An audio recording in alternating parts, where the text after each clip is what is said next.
Many of you might think of Western Union or elicit some memories of a stagecoach delivering messages. They're a much different company today. Vivek and Kazi want to share some really cool things that they've been doing on the customer identity and access management. With that, I'll let you boys take it away. Thank you. So, Vivek and then my colleague Pascal. We both work for customer identity team in Western Union. So today, in this session, we'd like to discuss about how passwordless sign and Terraform powered automation are changing the way that we manage identity so far. Okay, let's discuss through the agenda today. On the first half of the session, we'll be talking about passwordless approach for sign. And then the second half of the session, we'll be talking about Terraform powered automation. So let's get it started. Before we deep dive into the passwordless, right, I want to ask here from the audience, how many of you guys actually using passwordless day to day? We have like exciting numbers there. Cool. Okay, I'm pretty sure we often use passwordless every day because I use this passwordless whenever I can, whenever it's possible, right? So we use passwordless. But why passwordless? Specifically for customers' identity, we like to solve three things fundamentally. One is you want to have a better security. Second one is like you want to improve the customer user experience by reducing the friction for the customers who is coming to log in and registering our system. And the third thing is like we also like to minimize the operational cost of our IT department. Those three things we can achieve with the passwordless. How and why we got experience here. So, types of passwordless. Okay, in customer identity access management, right? Like, what are the passwordless options that you guys are aware of? Any examples you can give me? I mean, we have like multiple, but probably there are few you guys are already aware of. Face ID. Face ID. But that's the language. Passkeys. Exactly, Passkeys. Push. All are great notification methods, right? So let's go through it. Passkey authentication is like integrate the biometric, and then email matching, social login, OTP-based login, device-based authentication. That's how we have push notification. Among all these notification, methods, right? What do you guys think the best suitable for customers' identity? Any idea here? It depends on the use cases, right? Our use cases might be different from your use cases. But what do you think? Which is the best suitable for customer identity access management? Let me give some example. Let's say for privacy, faster login, and secure method. Out of this four, what do you think? Cost saving. Which of this method is best for the customer? Okay, passkey, device-based. That's the answer I'm getting, and I think that's what we are also thinking, right? Because when we work for customers' identity, most of the time we kind of collide with each other because we have same problems and we have same things to solve, right? So, things like passkey authentication will be best for customers' identity access management. Why? We're talking about here. Okay, so here. So why passkey, right? Let's talk about the real driving force. There are problems and there are technical things that we would like to solve with passkeys, right? And we have been using login with user ID and password since last 20 years, I guess. And we all know there are problems with passwords. Nowadays, we deal with passwords every day because we have so many websites. And so many websites require so many passwords. And basically, not all of our running passkeys solution, we always like to think about, does all of our devices and platforms support passkeys? The answer is probably yes. Because most of the devices that we use currently, Apple, Google, Microsoft, iOS, macOS, Android, and the Windows system, they all support passkeys, and all of these three big companies have a standardized support for passkeys. So we should be good in a way. Passwordless impact. Recent industry trend shows that in 2024 we have 550% security going in the system. More secure. Why it is more secure? Because it is built on the top of real two-way authentication standards. These standards allow passwordless, a login mechanism using public cryptography solutions. And most of us, we know what is public cryptography. That basically allows private key to be stored in the user device, and public key will be in the identity provider. During login, identity provider sign the challenge from the device and the login was successful. So this is more secure because there is no any secret has been shared to the databases for identity provider. Privacy limits all secure because privacy because we are storing the private key within the device.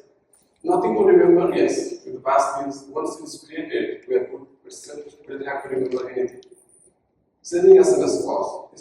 This highlights another problem because recently, right, we all have been implemented multi-factor authentication for our customers. What are the common methods? SMS and email. With SMS is being more popular, there is a capital cost associated with it. So probably you might think about a problem called SMS pumping. It's a pretty common problem nowadays. With Passkeys, we might also solve or save SMS cost.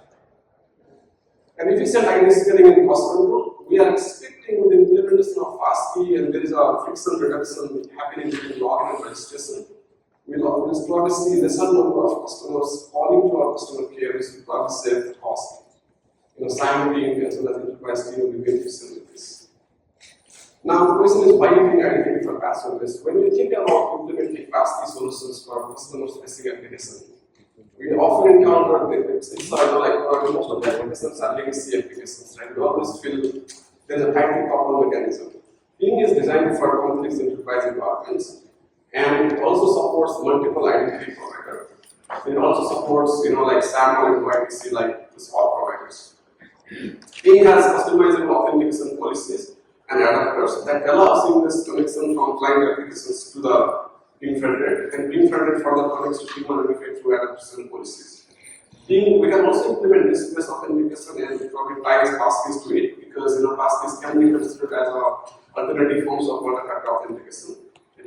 So we'll probably can detect the approach of hybrid or cross-platform.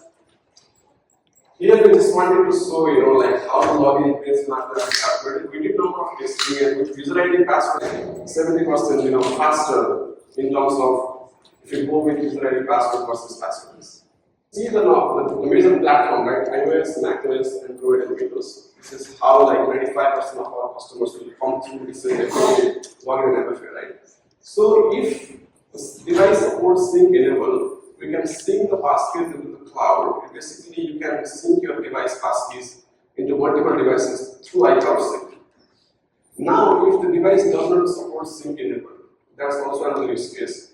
We can use like cross-platform login flow that will allow the QR code-based login flow that connects your device to browser, and you can basically store the passkeys into the cloud. And you can basically log in. So exactly this demo, we are capturing this login flow in the demo. So we have demo coming on. We are trying to compare between login with just passkeys alone, login with cross-platform passkeys, and then like some liquid phishing flow. So Nancy will take care from here. Thank you.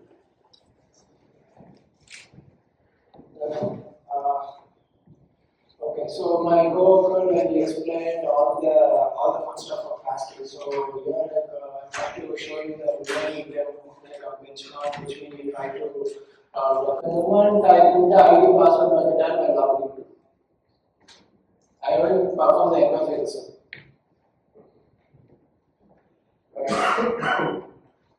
It's a waste of time. I can skip it, but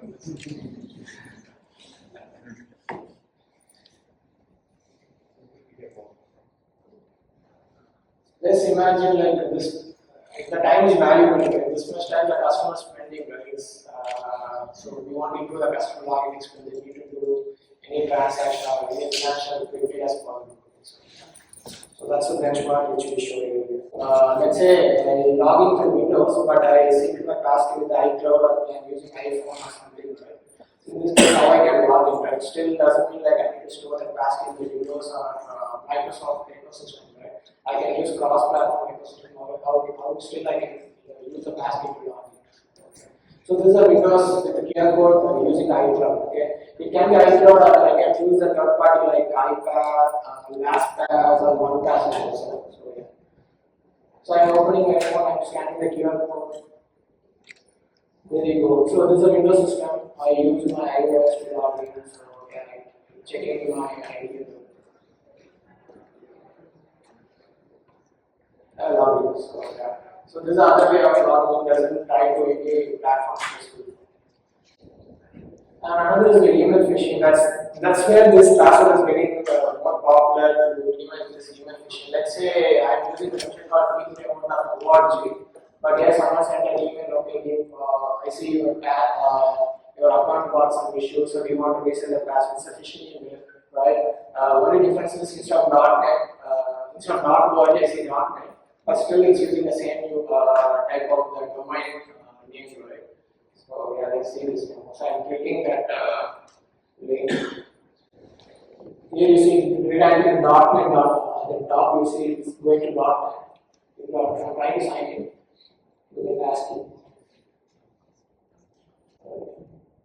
So because why this QR code comes in, because I can't able to identify my passkey which is into the device, so it's giving me the QR code so that I can maybe I use passkey some devices, but I don't have passkey. Even though it's showing a wrong site, right? I have registered with that website with the passkey, so it won't work like this way. So even though it's showing QR code, you can't able to log in or something, right?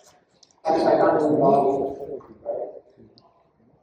And passkey is registered with the .org. But I tried to log in .net, so it doesn't work. So now I'm changing the .net to .org and trying to log in again. This time it will work. Because this is the actual website I need to visit, but I went to the wrong website. Now passkey will work.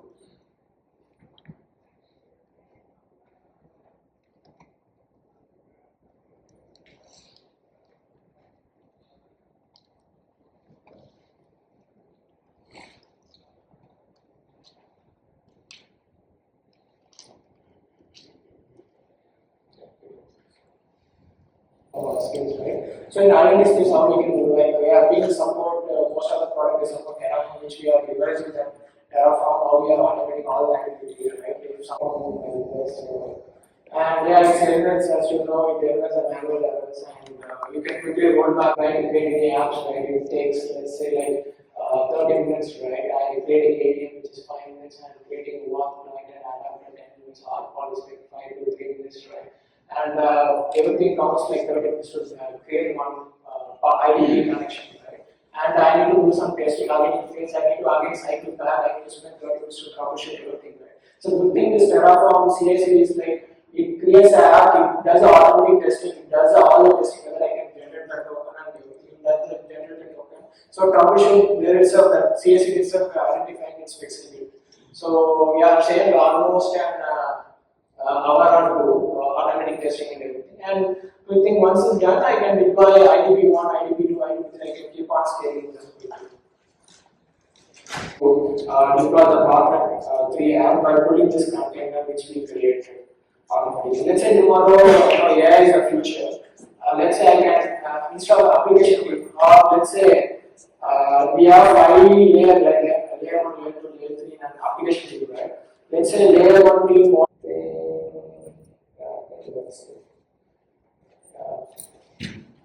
you guys have some information on this session. So yeah, if you have, please be